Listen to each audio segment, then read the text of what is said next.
I've been riding on a daydream. Alright guys, thanks for checking out RV Daydream, and it's beautiful today, 51 degrees. Somebody mentioned that our flag was tattered in one of our videos.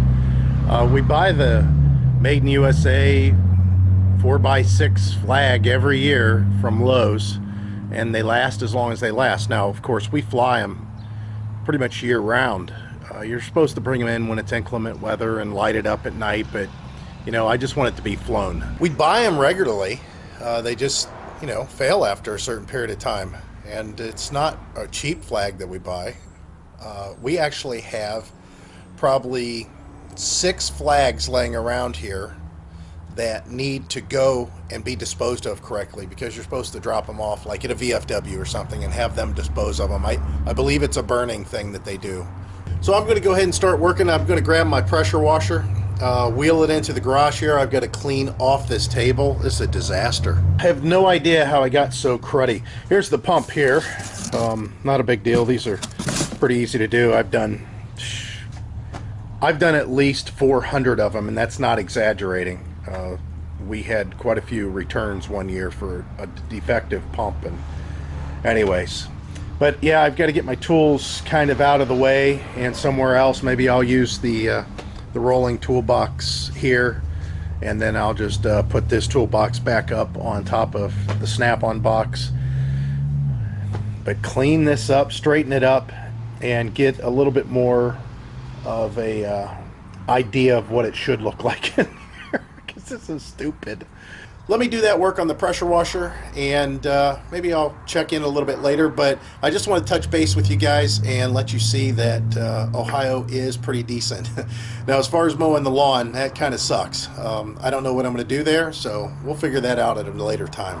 Alright, so the pressure washer is fixed. I went ahead and made a modification here because the fitting for my hose setup was not quite the same as what came with the pump.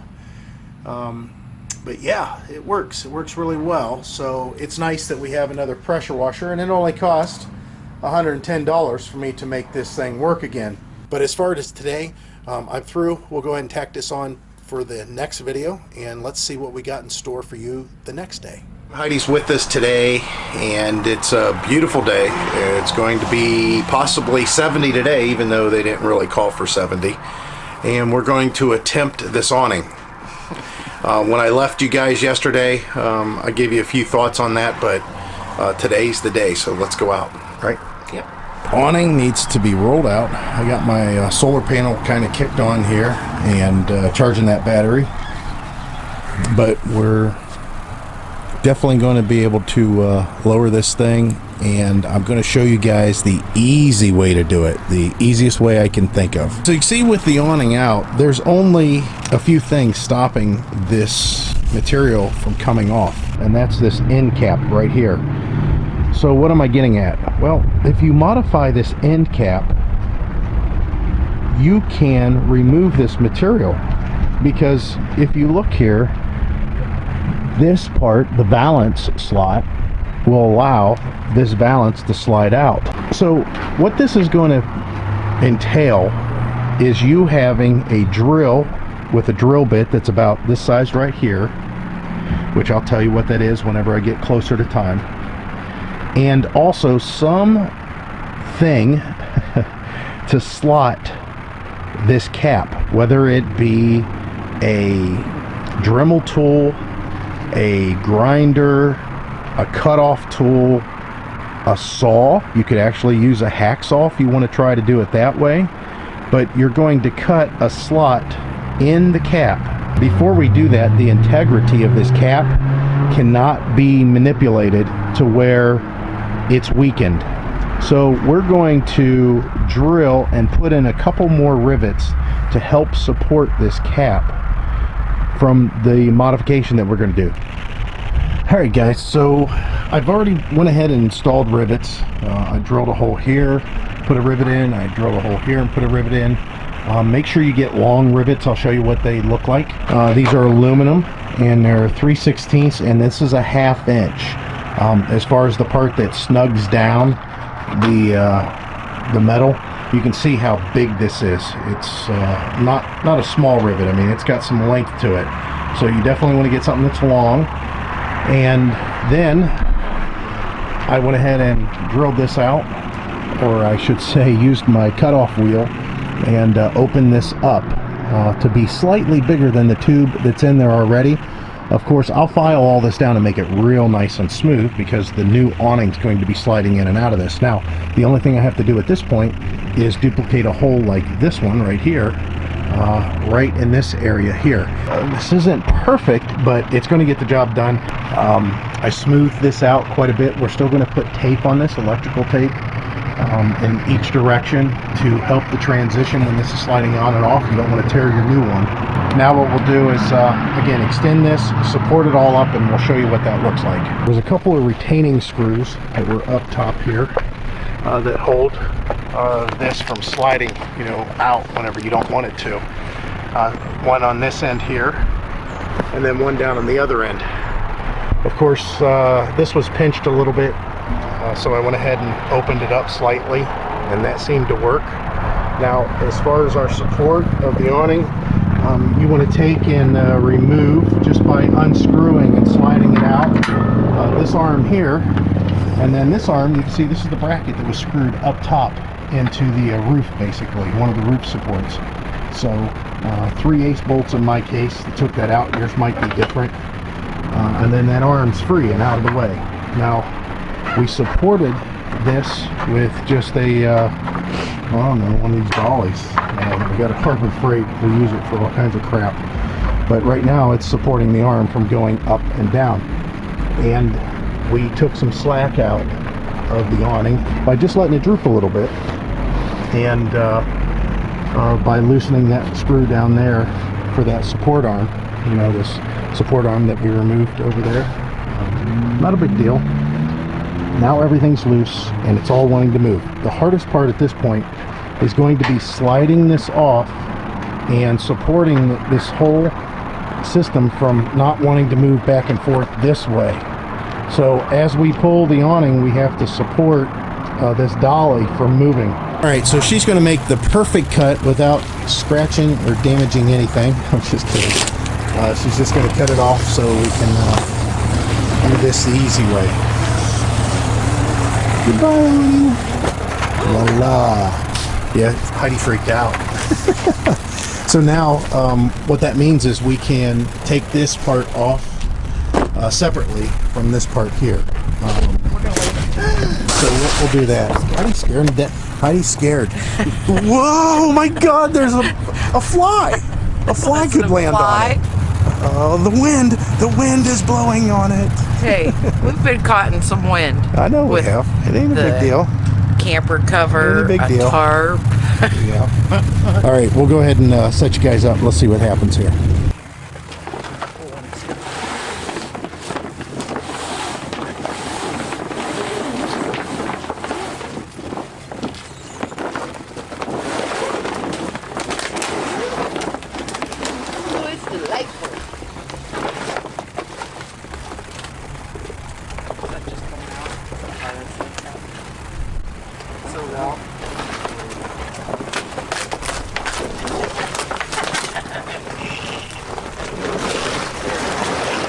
Do you want to put it here in case we drop it?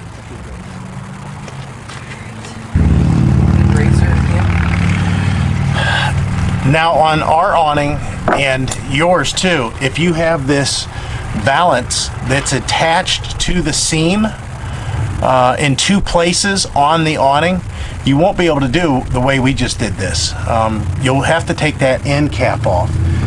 But in our case, we're getting rid of the old one, and the new one that we have is only attached in one place, and then you insert a rope separately.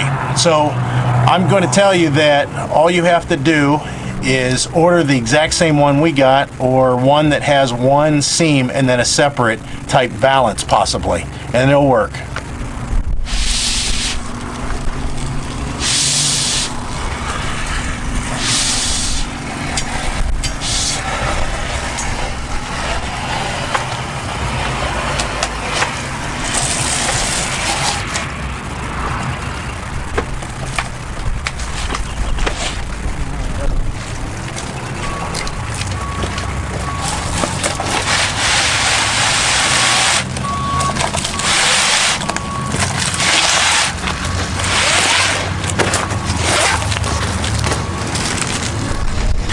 And it's just as easy as that. Okay, so we went ahead and took this silicone spray. It's a clear spray. It's real easy to use as lubrication. And not only did we clean these grooves out, but we lubricated this groove on the bottom and then that track up on top. And we've got the awning all laid out. It's real nice. It comes with plastic on the finished side, or the side that is going to be going down. So basically it's laid out in the manner that it's going to go on. We'll go ahead and let you guys watch us struggle with this. Okay, so I made this makeshift piece of wood that's left over scrap, and this should keep it from moving. You can see I just drove a stake in the ground there and screwed it to the board, and this should hold it from moving around while we're pushing on it, trying to get the awning into these slots.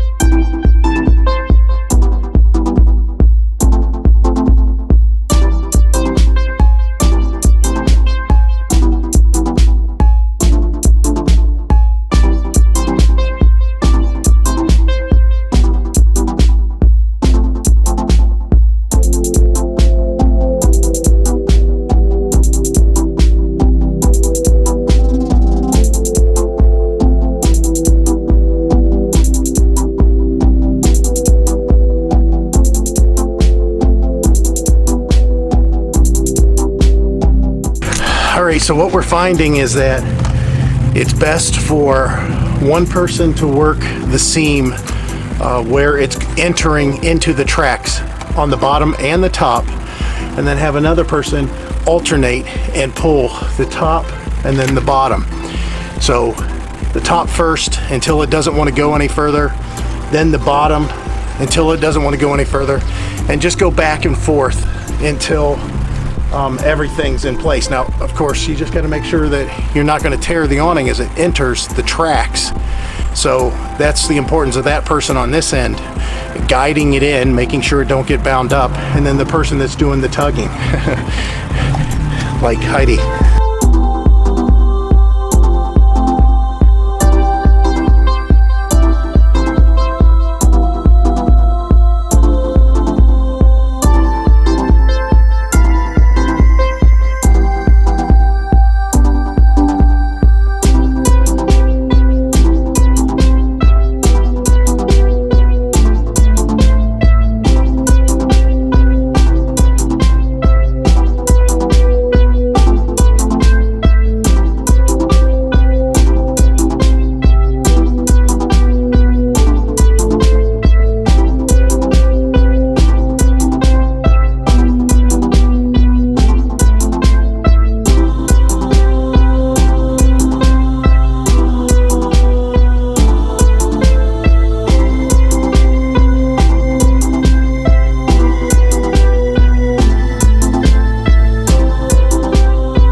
So it's on as far as it needs to go. We need to adjust from side to side to make sure that it's centered, and the same up top, and I gotta put those screws back in. But that was it. Wasn't very difficult. I sped this up so you guys didn't have to sit there and watch us you know, as it actually happened. So we're gonna center this, make sure it's exactly where it needs to be. Up top, I'll go ahead and put the screws in it and to secure it from moving back and forth up there, and then at that point we'll go ahead and start the next process, and that is making the awning part attached to the roller tube. Alright, so what we had to do is take this little tool here, and I had to push up into the material to make the material go into that crease, the groove. And that's all we've been doing is I've been going along here pushing. Heidi's been then feeding the cord in, and it's making the seam, and it kind of straightens itself out. You don't have to worry about it getting crooked so much right at this point. We've got the awning in a semi-rolled status, meaning that this isn't all the way out, and we have the arms that for the support. Let me show you here. We have those all the way up and tightened down to hold this whole assembly in place. Alright guys, so it's up there. I still have to put the retaining screw to hold it from sliding on the upper track over there. And it's a little crooked. We was moving it around, so we're going to have to do some finagling there, and it has something to do with the way that I secured this area, which I'll take care of that in a minute. I did, whenever I was pushing this in the track, I scratched the awning there to where it poked a little bit of a hole. And here in this area, I was having a hard time with the cord continuing to push, so I pushed it with a little hook, and I kind of stressed the material there. So what I did is I put some die-core in there. We'll let that cure, and it's all sealed off, and then what we'll do is maybe just touch it up with some gray paint or something to kind of match the cord that's already in there. But it's not really that noticeable. Or we could put die-core the whole way if we wanted to do that. Alright guys, so the awning is on. It's all complete. Basically what you need to take away from that is two things. Number one, my audio sucked on that entire video because we were trying to make sure that I didn't run out of battery power on my camera. So I had a battery bank that was plugged into the camera, supplying power to the camera. The problem is the microphone, even though it's using shielded cables, was picking up that battery bank, charging the camera. So I apologize for that, and I know that the audio was all over the place. I tried to cut it out as much as possible, but that's all the better I could do. Now, as far as the things you need to take away from the installation, number one, you need to buy the awning that we used in the video, or one that applies itself to the roller tube the same way, meaning it has one seam that goes on the roller tube that's already sewn. And then the second one, you actually tuck in the groove that's on the roller tube and then insert the cord. Or you have to get one that has a separate valance. And you've seen those before. They are the ones that the awning attaches to the roller tube, and then there's a section of the roller tube, about a third or so, that's exposed whenever you're looking at the RV from the outside when the awning is deployed. And then the valance. So the valance is one piece, goes in the groove all by itself, and then the awning attaches to the roller tube, and then of course to the RV. But the awning and the valance do not touch each other at any point. If you have those types of awnings, or you're ordering that type of awning, you can do the installation the way we did it. And it wasn't that difficult. I mean, I have some tools that maybe you're not privy to, but like I said, the biggest thing is cutting the slot and drilling the hole that's required for the material to slide in and out. And all you have to do with that is use a hacksaw and then use a drill bit, a 5/16 drill bit, and then make sure you have a little file to file that out. And open it up, and you'll be able to remove your awning without taking all of that crap off and undoing the tensioners and all that stuff. What'd you think about it? It wasn't too bad. What'd you think about the awning? It's nice. It's better than I thought. Other than the installation, it wasn't difficult. It was just a pain. It yeah. really wasn't even a pain. Yeah, I mean, our other just the starting point. Yeah, our other choice was, of course, doing it the way that they show online, and that's to hold the arms, you know, and roll it.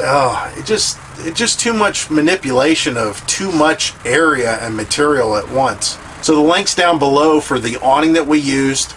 Just click the link and then choose the color and the size that you need.